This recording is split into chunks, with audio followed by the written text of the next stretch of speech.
Oi pessoal, que bom estar com vocês aqui de novo em mais um vídeo, né, em mais uma novidade, que vai ser essas aulas, né, didáticas que eu vou dar a partir desse primeiro vídeo, que vai ser bem bacana, né? Então eu acredito que vocês vão gostar do conteúdo, mas se tiver alguma observação, como sempre, manda aquele comentário maroto, lindo, maravilhoso, que a gente vai responder, tá bom?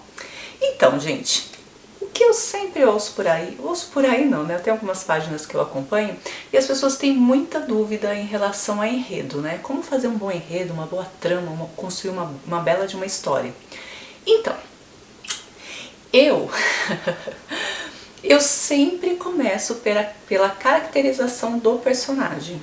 Quem me ajudou muito nisso, nessa trajetória, nessa construção, foi esse livro aqui que daqui a pouco eu vou mostrar pra vocês, que é Escrever Ficção, um manual de criação literária. Eu sempre procurei personagens fortes, mas quando eu comecei a ler esse livro, eu comecei a compreender o porquê o personagem deve ser a primeira coisa que você deve buscar, né? O primeiro elemento que você deve buscar dentro da sua história. Seja no cinema, seja na literatura, seja nos quadrinhos, tirinhas. O personagem, ele tem que ser marcante, ele tem que ser aquele personagem que vai dar o tom da história, que vai dar o tom do enredo. Então, por isso mesmo, nós vamos começar com a caracterização do personagem, descrição e mais elementos que podem fazer o seu personagem ficar, ó, supimpão de bom.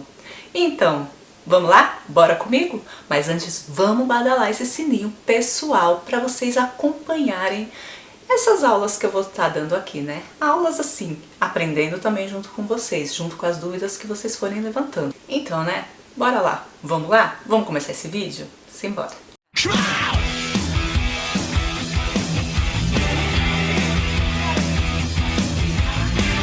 Então, muitas pessoas acreditam que para uma trama ser bem amarradinha, assim, ser bem visada, né, ser bem procurada, para que um livro ele seja um best-seller, ele precisa ter os melhores desafios, os melhores cenários, aqueles diálogos alucinantes, e assim, mistureba de tudo isso dá certo sim. Mas se você não tiver um personagem, aquele personagem que mostra para que veio, olha, não adianta ele ir pra lua, literalmente, que ninguém vai se importar muito não, viu? Até vamos falar boa viagem. A verdade, não minto. Mas como é que eu faço pra ter um personagem dos bons? Então, para que um personagem seja bom, ele precisa trazer uma consistência para a história, ele precisa trazer uma verdade, né? Você ficou na mesma, né? Não entendeu muito bem? Consistência, verdade? Vamos lá então. Como humanizar o personagem que você quer criar?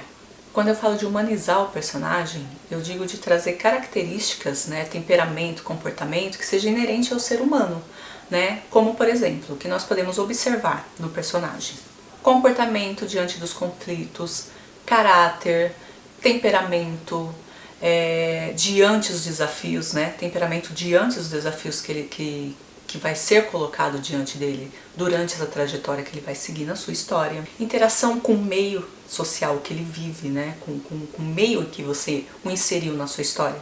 Que é um exemplo bem interessante. Por exemplo, você resolveu lá criar uma cena de Velho Oeste, né? Faroeste, Velho Oeste, é uma coisa assim.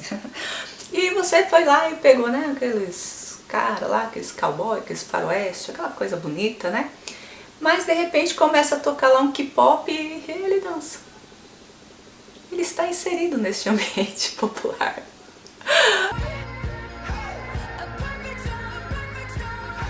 Eu trouxe esse exemplo para vocês compreenderem o quão pode ser inadequado um ambiente para o seu tipo de personagem. Às vezes você insere seu personagem num cenário que não tem nada a ver com as características que você deu a esse personagem. Então ele precisa estar muito dentro desse cenário que você inseriu, para que ele possa ter mais consistência, maior consistência dentro da trama, dentro da história que você criou. É importante também que o personagem ele tenha características que sejam únicas, que sejam inconfundíveis, que você bate o olho e você fala, só podia ser aquele fulano, né? Ah, tem jeito, né? E assim, para criar esse personagem, você deve procurar também características que sejam que a pessoa saiba que é ele, que é fulano, que é fulana, e não alguém comum. Depois eu vou dar um exemplo para vocês perceberem melhor. Eu gostaria de pegar um exemplo dessas características em outros livros aqui do Wattpad, mas eu não tive tempo, então vou dar um exemplo dos meus personagens, que é o Luiz e a Julieta, que para sempre é Julieta, tá lá no Wattpad, tá, gente? Aqui, ó. Nenhum nome próprio à parte, consegui após 5º, 6º e 7º ano, em sua última semana, em 10 de dezembro de 2012, me aproximar da menina com cabelos de guaraná. Ela passou perto de mim e precisava saber se seu cabelo tinha cheiro de guaraná igual a cor. Simplesmente me aproximei e cheirei. Meu nariz ficou no ar e fechei os olhos com expressão feliz. Não cheirava guaraná. E na verdade nem sei se cheirava algo bom, por um bom tempo, pois levei uma cotovelada da garota de olhos de Coca-Cola, que enraivecidos pareciam que iam entornar como uma coca-litro caindo de uma bela altura. Ou seja, né? Duas coisas a gente já pegou aqui da Julieta. Primeiro, que ela tem cabelo, quando ele fala de cabelos de guaraná, é uma característica única da Julieta, né?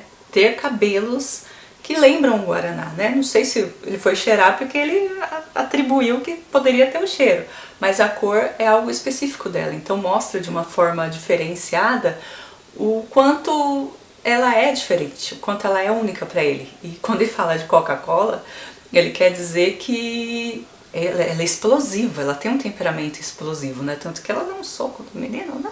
Também vai cheirar o cabelo, nem conhece. Então, e aqui tem um trecho onde o Luiz, né, fala de si mesmo, que é assim: uma de minhas estranhices é ter que atribuir uma comida ou bebida às pessoas e a alguns fatos. Minha mãe tem cabelos de jabuticabas, bem pretinhos, já cheirei também, mas só tinha cheiro de creme com cigarro. Às vezes não conseguia segurar muito bem as frustrações, me descontrolava me jogando no chão, ou me balançando em sincronia de 2 segundos, indo e voltando. Não sei porque raios mamãe cronometrava isso.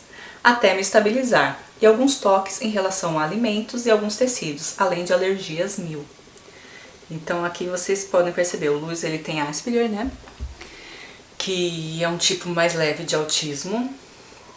E mesmo assim ele se auto-intitula estranho, né? Ele se diz estranho para as pessoas, mas ao longo da história a gente vai vendo que estranhos são os outros, né? Ele tem um bom raciocínio diante da vida, né? Ele tem um bom comportamento diante da vida.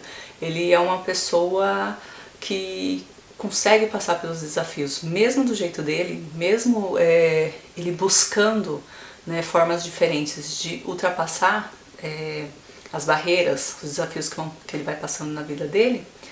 Ele ainda consegue lidar melhor do que muitas pessoas, né? Então, eu dei esses 2 exemplos para vocês verem, né, para vocês perceberem o quanto é importante o personagem ter características, né, que são individuais, que são somente deles, né? Não que outras pessoas não tenham Asperger, tem, mas mesmo dentro dessa característica do Asperger, do autismo, eles são seres únicos. Né? O Luiz é um ser único, então ele também tem as formas dele de lidar com as situações.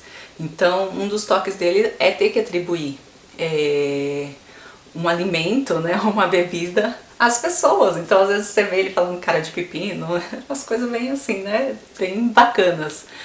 Com um toque de humor, mas também que mostra que ele tem que lidar com certas dificuldades no dia a dia dele. Mas é uma característica dele. Você pode ver isso em outros personagens. Mas o Luiz, ele já mostra que ele tem algo que é único, que é dele. De cara você já vai conseguir identificar. Então essa é uma das outras características que é legal você atribuir no seu personagem, que sejam únicas e inconfundíveis. Outra coisa que é importante também é a situação financeira do seu personagem.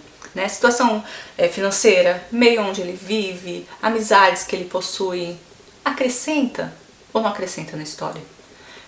Por exemplo, o seu personagem ser rico, milionário. Tá legal, tá ok, só isso, não acrescenta nada pra história, como é que é? Ele passar por dificuldades, né, perrengues na vida, não ter dinheiro. Parece alguém que eu conheço. E aí? Tá ok? Acabou? Então é isso que vocês têm que levar em conta. Tem um filme que muitos de vocês, se tiver menos idade do que eu, vocês não vão se lembrar, que é Trocando as Bolas, mas se eu não me engano tem na Netflix, que é uma pessoa rica, né, um ator que ele interpreta um milionário, e outro que é um pobretão, né, vive nas ruas e tudo mais, tem aquele jeito malandro de viver, Mas aí acontece um fato onde eles têm que mudar a vida social deles, né? Um passa a ser o mendigo e o outro passa a ser o milionário. E isso tem muito a ver, né? Acrescenta muito para a trama o fato de um ser milionário e de outro ser pobre. Então esse é o cenário que eles enfrentam, os desafios que eles vão enfrentar. De como um vai se portar estando do lado, assim, vivendo a vida do outro, né? Então esse é um exemplo que eu quero mostrar de como uma pessoa não pode ser rica por ser rica. Eu já vi no Wattpad, parece que tem gente que fica tentando, assim, sei lá, se realizar através do personagem. O cara tem uma Ferrari, a Ferrari passa por umas vilas que você fala, quando que uma Ferrari vai passar nesse lugar, nesse ambiente? E, assim, eu sei que a gente tem a tentação de nos ver no personagem, né, de viver a vida com o personagem. Mas ele tem que ter consistência, gente. Ele tem que mostrar que aquilo faz sentido na vida dele. Ser rico, ser dono de uma empresa, tem que fazer sentido na vida dele. Ser por ser não vai trazer sentido algum. Então é isso que vocês também têm que pensar na situação financeira do seu personagem. O que ele traz pra ele, o que ele acrescenta. E se não acrescentar nada, é melhor vocês reverem essa parte.